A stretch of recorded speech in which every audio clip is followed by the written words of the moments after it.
Hi students, how are you all? Today we'll see the second part of physical features of India. In first part, we discussed about tectonic theory of plates, isn't it? Then in that, as we saw that earlier the earth was divided into two parts. There were two land masses. The northern land mass, it was called Gondwana land, and southern landmass, it was called Laurasia. Okay, so when they collided with each other, and from these two landmasses, between these two landmasses, there was Tethys Sea, as you know. So from these two landmasses, rivers were coming in this Tethys Sea, and they were bringing sediments from them. Okay, so when they were bringing these sediments, the layer of this Tethys Sea was increasing, and as well as because of the collision, there was appraisal in this land, which we call now Himalayas. Okay, so this theory we talked about in last lecture. Okay, then we also discussed about three types of plates: divergent plates, convergent plates, and transforming plates. I hope that all must be clear to you. Okay, now in this part we will discuss about some features of India, some physical features of India. If you look at the first physical map of India, then you will come to know that the northern part of India is surrounded by Himalayas. Okay, so first of all, we'll talk about Himalayan mountains. So here you can see how beautiful the scenery is. You can see this. Okay, so about Himalayas, we are going to talk about geographical conditions. What is the topology? Okay, let's start. The Himalayas are the youngest mountains in the world and are structurally the folded mountains. The Himalayas run along the northern border of India, as you know. The Himalayas form an arc which is about 2,400 km long. If you observe the map of India carefully, you will realize one thing, that Himalaya is creating an arc. Okay, means if you see to the northern side, there is a Nepal, and there is an arc. Okay, arc means it's a kind of bow.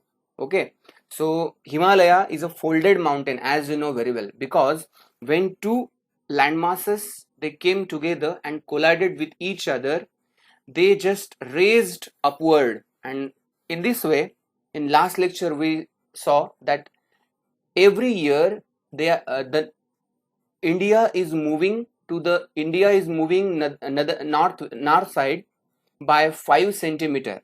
Okay, so it is creating arc. So this arc is about 2,400 kilometer long, means from Jammu and Kashmir till Arunachal Pradesh. The width varies from 400 kilometer in Kashmir to 150 kilometer in Arunachal Pradesh. Okay, so the altitudinal variation are greater in the eastern part than in the western part. So if you now 2,400 kilometer, this is the length of Himalaya. What is the width? But this width varies from place to place. If you start from Jammu and Kashmir till Arunachal Pradesh, you will find there are many variations in this. Okay, so it starts from Jammu and Kashmir. There the width is 400 kilometer, and in Arunachal Pradesh it is 150 kilometer. Same like that, the altitudinal variations are also there in Himalayas. Somewhere there is a Mount Everest, then K2, and there are different mountains. In next slide we are going to see about it. They are greater in the eastern part than in the western part. In eastern part there are on higher ground. There are three parallel ranges in its longitudinal extent. That these three ranges we are going to see. Okay, yes, some of the highest peaks of Himalayas. Everest. You have to tell me in which country Everest comes. I hope this is very clear to you that Mount Everest is not in India. Okay, in which country it is then that you have to find. Then K2, Karakoram range. 800 8,611 meters. Okay, then Kanchenjunga, then Lhotse, Makalu, Choyu, Dhaulagiri, Mansalu, and Nanga Parbat. Okay, so these all are highest peaks of the Himalayas. Out of them, Mount Everest is the highest one. Okay, and second K2. So if you ask me which is the highest mountain in India, it's not Mount Everest, it is K2, which is located in near Jammu and Kashmir. Okay, next. Yes, now we will see ranges of Himalayas. As I told you, horizontally there are three ranges in Himalaya. Horizontally, not vertically. Huh? See, the great or inner Himalayas. This is the northernmost range, and it is also known as Himadri. This is the most continuous range. It contains the loftiest peaks. Almost all the loftiest peaks, highest peaks, they are located in this range. The average height of peaks in this range is 6,000 meters. All the prominent Himalayan peaks are in this range only. The folds of the Great Himalayas are asymmetrical in nature, means they are not similar, they are not same. And the core of this part is composed of granite. Because of the lofty heights, the peaks of this range are perennially snowbound, means throughout the year these peaks, as they are standing at height, they are covered by snow, they are always white by the snow. This range is called Himadri, and which is the northernmost range, and all the loftiest mountains, big peaks and highest peaks, they are situated in this range. Next, the lesser Himalaya or Himachal. First one Himadri, second is Himachal. This lies towards the south of the Great Himalayas. The altitude of peaks in this range varies from 3,700 meter to 4,500 meters. Do you remember? In Himadri it is 6,000 meter. Average height is 6,000 meters. Whereas in Himachal it is 3,700 to 4,500 meters. Average width of this range is 50 kilometer, and this range is mainly composed of highly compressed and altered rocks. Okay, then third range it is called Shivaliks. This is the outermost range of the Himalayas, that is southernmost. The altitude varies between 900 and 1100 kilometer. In this range, actually it is meter, spelling mistake is there, it is a meter. In this range, and the width varies between 10 to 50 meter. Sorry, here width is 10 to 50 kilometer, but the altitude is 900 to 1100 meters. These ranges are composed of unconsolidated sediments. The longitudinal valleys lying between the Himachal and Shivaliks are called dune. See, dune, why it is called dune? It's very interesting to understand. Dune means two. As it is located between two mountains, that's why it is called dunes. Okay, so in this way, these are three ranges of Himalayas. First Himadri, second Himachal, and third is Shivalik. All the loftiest peaks, they fall in Himadri. Then it is made up of granite. The core is of granite. Average height is 6,000 meters. Okay, then, and they are perennially snowbound. Then if you talk about Himachal, it is the average width is 550 kilometer, and the range altitude is 3,700 meter to 4,500 meter. Okay, and it is compressed and altered rocks. And then Shivalik, the range you can see here, and there are dunes in this Shivalik range. So I think all these three ranges very clear to you. Okay, next. Yes, now Himalayan regions from east to west. As I told you, in ranges we have divided Himalayas horizontally. means horizontally there are three ranges.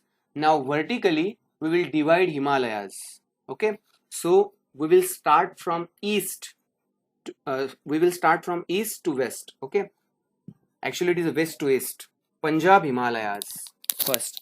This part lies between the Indus and Satluj river. As you know, both these rivers they get originated from Himalayas, and from west to east this is also known as Kashmir Himalayas and Himachal Himalaya respectively.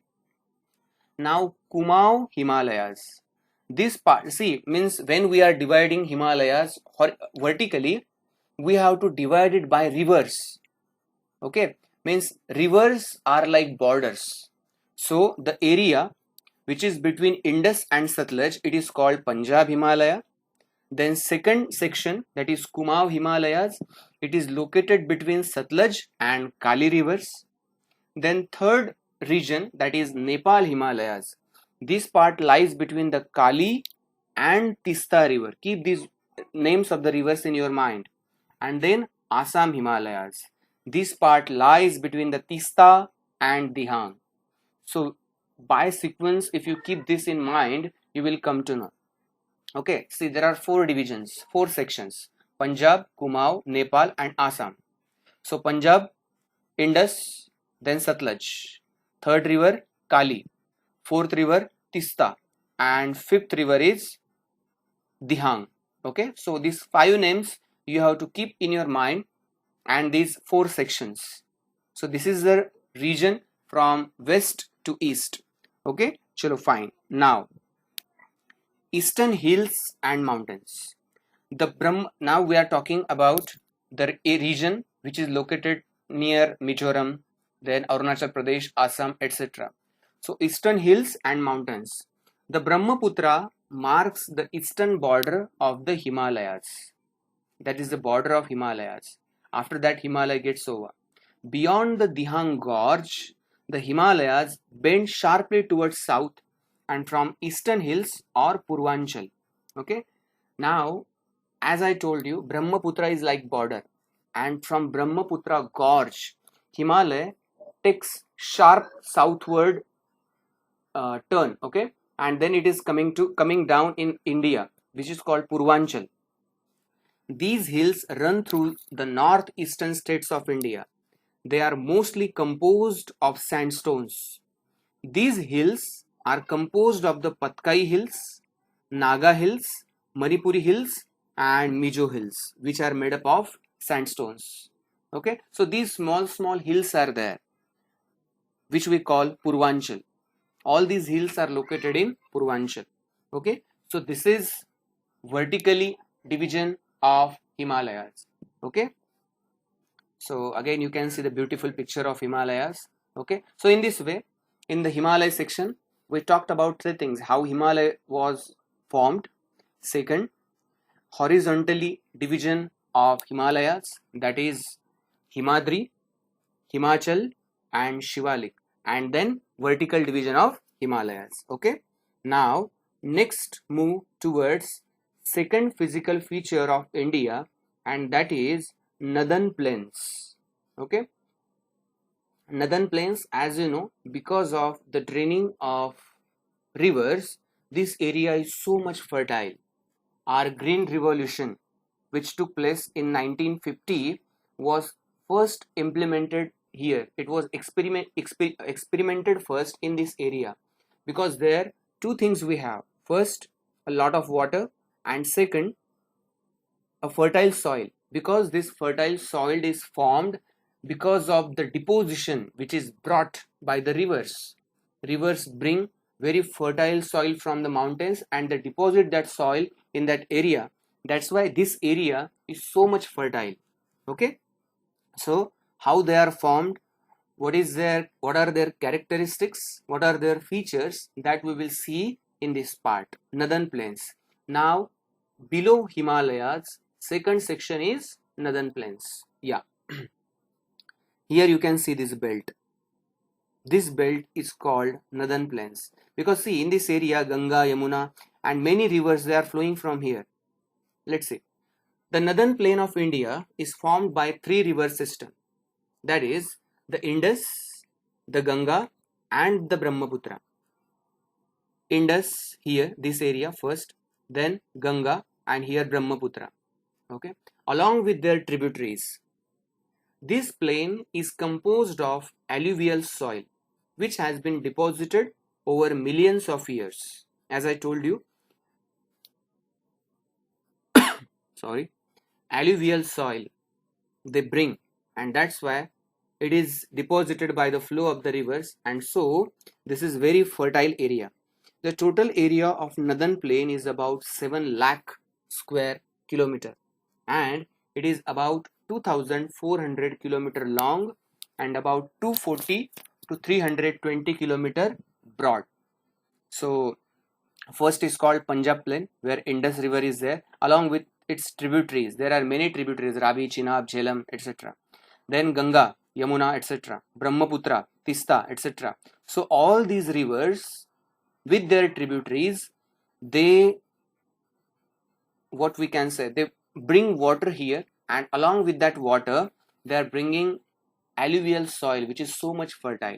So in this way, northern plain is the most fertile part of India, and that's why you can see the big patches of wheat in this area. Chalo, fine, let's move. The northern plain is divided into three sections: the Punjab plain, the Ganga plain, and the Brahmaputra plain. The Punjab plains form the western part of the northern plain. Okay, westernmost. This is formed by the Indus and its tributaries. As I told you, there are many tributaries of Indus river, that is Jhelum, Chenab, Ravi, Beas, and Satluj. These five rivers are tributaries of Indus river. A major portion of these plains is in Pakistan. Okay, Doabs abound in this plain. Doab means, see, Du means two. Okay, and because of rivers, the area which is formed, it is called Doab. Ganga plains. This plain extends between Ghaggar and Tista rivers. So the northern states means definitely as Ganga plain, it is drained by Ganga. The alluvial soil is brought by Ganga, but Tista and Ghaggar, they are like a border of this plain. The northern states Haryana, Delhi, UP, Bihar, part of Jharkhand, and West Bengal lie in the Ganga plains. And then Brahmaputra plains. This plain forms the eastern part of the northern plains and lies in Assam. Okay. So now, based on all these things, this area or these plains can be divided into four regions.